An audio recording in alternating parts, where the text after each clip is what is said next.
क्या एआई मानवों के लिए खतरा बन सकता है?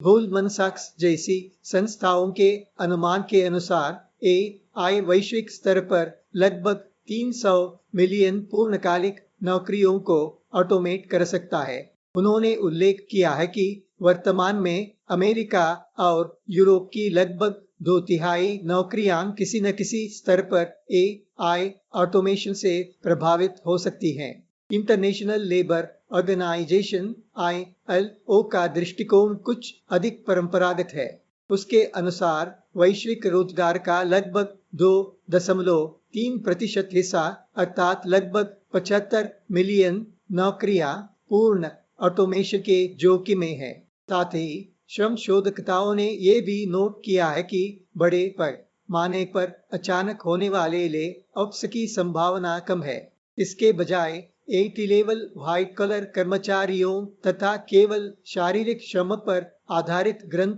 वर्क करने वाले कर्मचारियों की भर्ती धीमी पड़ सकती है। फिर भी कुछ दूसरे भविष्यवक्ता अभी से ये भविष्यवाणी करने लगे हैं कि एआई अंततः मानवता पर कैसे हावी हो जाएगा। क्या एआई कभी मानवों को पीछे छोड़ सकता है?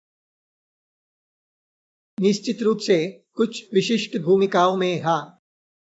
एआई प्रणालियों को ऐसे विशाल ज्ञान भंडार पर प्रशिक्षित किया जाता है जिसे कोई भी एक अकेला मानव कभी पूरी तरह आत्मसात नहीं कर सकता। उनमें विशाल मात्रा में डेटा इंजेस्ट करने, उसे प्रोसेस करने और ऐसी गति से परिणाम देने की क्षमता होती है जिसकी कल्पना भी मनुष्य नहीं कर सकता। लेकिन क्या इससे वे मानवों के बराबर हो जाती हैं या उनसे श्रेष्ठ बन जाती हैं?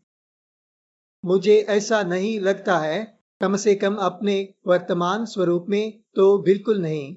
आज के रूप में वे अत्यधिक यांत्रिक हैं। वे उन कार्यों को संपन्न करती हैं जो मानवों को अत्यंत उबाऊ या थकाऊ लगते हैं और ये सब वे विशाल कंप्यूटिंग शक्ति का उपयोग करते हुए बिना किसी सचेत उद्देश्य के करती हैं। आज का एआई पैटर्न्स के आधार पर सही उत्तर का अनुमान लगाने में बहुत अच्छा काम कर सकता है, लेकिन जैसा मैंने पिछले एपिसोड में चर्चा की थी, वो वास्तव में ये समझ नहीं सकता कि वो किस चीज का निष्कर्ष निकाल रहा है। न ही उसके पास अपने किसी भी कार्य को करने की कोई वास्तविक मोटिवेशन होती है। उसका मानवों से आगे निकलने का कोई उद्देश्य नहीं है और वर्तमान में वो उसके लिए तैयार भी नहीं है। उसका ज्ञान चाहे जितना विशाल क्यों न हो, वो केवल उन जानकारियों तक सीमित है जो दस्तावेजों के रूप में सार्वजनिक रूप से उपलब्ध हैं।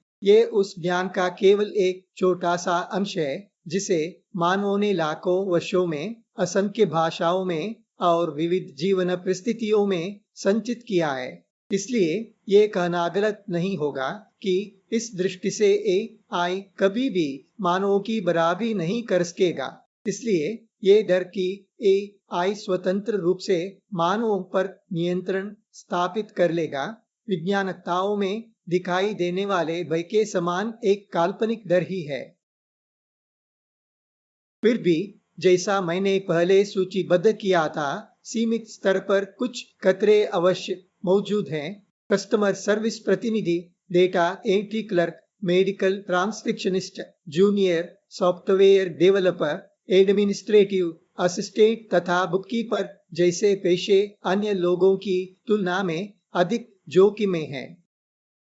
इससे प्रभावित होने वाला एक और बड़ा समुदाय है अनुवादकों और वॉइस आर्टिस्ट का। कारण यह है कि वर्तमान एआई प्रणालियां टेक्स्ट टू टेक्स्ट मैनिपुलेशन में अत्यंत दक्ष है। इसलिए प्रकाशक एआई इंटीग्रेशन पर तेजी से जोर दे रहे हैं। सोसाइटी ऑफ ऑथर्स द्वारा किए ये एक सर्वेक्षण के अनुसार 1/3 से अधिक अनुवादक पहले ही जनरेटिव एआई के कारण अपना काम खो चुके हैं। अनेक साहित्यिक अनुवादकों से अब मशीन ट्रांसलेशन को स्थितिहीन करने के लिए कहा जा रहा है। इसका अर्थ है एआई द्वारा तैयार किए के अस्वाभाविक अथवा क्लंकी अनुवादित पाठ को सुधारना, लेकिन इसके लिए उन्हें उस प्रतिशब्द अनुवाद शुल्क का केवल एक छोटा सा अंश मिलता है जो उन्हें पहले प्राप्त होता था।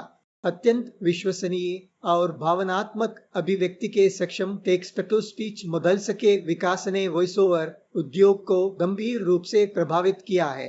एआई के आगमन से पहले यह पेशेवर वॉइस आर्टिस्ट के लिए अत्यंत लाभदायक क्षेत्र था।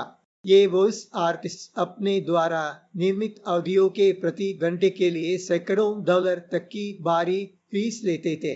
अधिकांश छोटे लेखकों के लिए उन्हें नियुक्त करना कभी संभव नहीं होता था। उनमें से कुछ स्वयं अपनी पुस्तकों का वाचन करते थे, जबकि अन्य असहाय होकर देखते रहते थे। अब एआई के हस्तक्षेप के कारण वॉइस आर्टिस्ट समुदाय में भारी बेचैनी फैल गई है। उन्हें लगता है कि उनका अस्तित्व ही खतरे में पड़ गया है। अपने फोरम्स और यूनियनों के समर्थन से वे इस क्षेत्र में एआई के प्रवेश को रोकने का प्रयास करते हुए दिखाई देते हैं।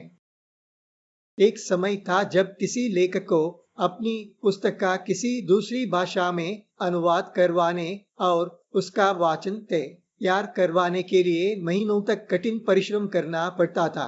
वही काम आज एआई केवल कुछ घंटों में कर देता है। यही एआई भय का मुख्य कारण बन गया है। लेकिन ऐसी मानसिकता केवल बाजार को सीमित करेगी। यदि इस परिवर्तन को सही ढंग से संभाला जाए तो कम लागत वाले विकल्पों की प्रतीक्षा कर रहे पुस्तक प्रकाशन उद्योग में एक बड़ा परिवर्तन आ सकता है। जरा कल्पना कीजिए, एक अच्छी पुस्तक केवल एक भाषा तक सीमित रहने के बजाय विभिन्न भाषाएं बोलने वाले लाखों लोगों तक पहुंच सकेगी। ज्ञान के प्रसार में ये एक क्रांतिकारी परिवर्तन होगा। ऑडियो बुक्स की बढ़ती लोकप्रियता को देखते हुए ऑडियो बुक प्रोडक्शन पाइपलाइन में एआई का प्रवेश एक बड़े वरदान के रूप में सिद्ध हो सकता है। ये न केवल अत्यधिक शुल्क लेने वाले कुछ वॉइस आर्टिस्ट के एकाधिकार को समाप्त करेगा, बल्कि पुस्तकों को कहीं अधिक व्यापक श्रोता वर्ग तक पहुंचाने में भी सहायता करेगा। हाँ, मैं इन पेशेवरों के भय को समझ सकता हूँ, लेकिन क्या एआई वास्तव में उनका स्थान ले सकता है? वर्तमान एआई प्रणालियां चाहे कितनी भी स्मार्ट क्यों न दे, वे न तो भाषाई पूर्णता के स्तर पर और न ही भावनाओं की सूक्ष्म अभिव्यक्ति के स्तर पर मानव जैसी सटीकता प्राप्त कर सकती हैं।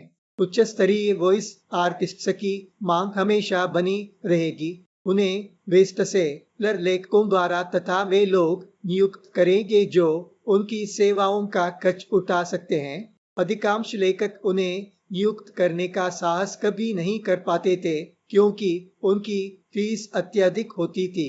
साथ ही सब्सक्रिप्शन आधारित स्टोर्स इन लेखकों को जो अत्यल्प पूल शेयर भुगतान करते हैं, वो भी ऐसे प्रयास को व्यावहारिक नहीं बनने देता था। अब ये लेखक एआई की ओर रुख कर सकते हैं और अपने लिए आजीविका का रास्ता खोज सकते हैं। आखिरकार केवल वॉइस आर्टिस्ट को ही नहीं, बल्कि उन लेखकों को भी जीवित रहना है जिनके पास इन महंगी सेवाओं का भुगतान करने के अलावा कोई दूसरा विकल्प नहीं था। जैसे जैसे ऑडियो बुक उद्योग विकसित होता जाएगा, अच्छे वॉइस आर्टिस्ट के लिए अवसर भी बढ़ते जाएंगे। इसलिए दीर्घकाल में उनके पास स्वयं को खतरे में समझने का कोई विशेष कारण नहीं है। सामान्य रूप से ये शिकायत भी सुनने को मिलती है कि अनुवाद पेशे से जुड़े लोग एआई के कारण गंभीर रूप से प्रभावित हुए हैं।